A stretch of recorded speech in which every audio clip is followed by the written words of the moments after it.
বাংলাদেশে সাম্প্রতিক সময়ে কিছু অপরাধমূলক ঘটনায় বিএনপির নেতাকর্মীদের জড়িত থাকার অভিযোগ ওঠার পর প্রশ্ন উঠছে যে দেশের প্রধান রাজনৈতিক দলটির নেতাকর্মীরা ক্রমশ বেপরোয়া হয়ে উঠছে কিনা, কিংবা দলটি মাঠ পর্যায়ের নেতাকর্মীদের সামাল দিতে হিমশিম খাচ্ছে কিনা।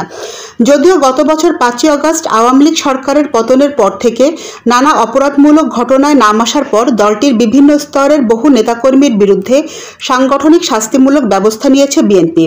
তারপরেও হামলা, দখল, চাঁদাবাজি, থানায় প্রভাব বিস্তার সহ নানা ধরনের অভিযোগ প্রতিনিয়তই দেশের বিভিন্ন এলাকা থেকে আসছে।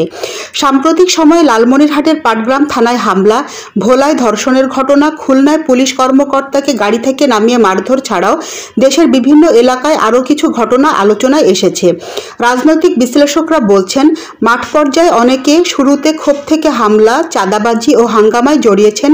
এখন আবার বহু বছর পর মাঠ পর্যায়ে অনেকটা সরকারি দলের আমেজে থাকলেও বিএনপি এখনও ক্ষমতায় আসেনি, যার ফলে কর্মী সমর্থকরা কেউ অপরাধে জড়ালে কার্যত দলটির আর কিছু করার নেই। এ সুযোগেই অনেকে অপরাধে জড়াচ্ছেন বলে মনে করছেন তারা। নয়নতারা নিউজ, ঢাকা।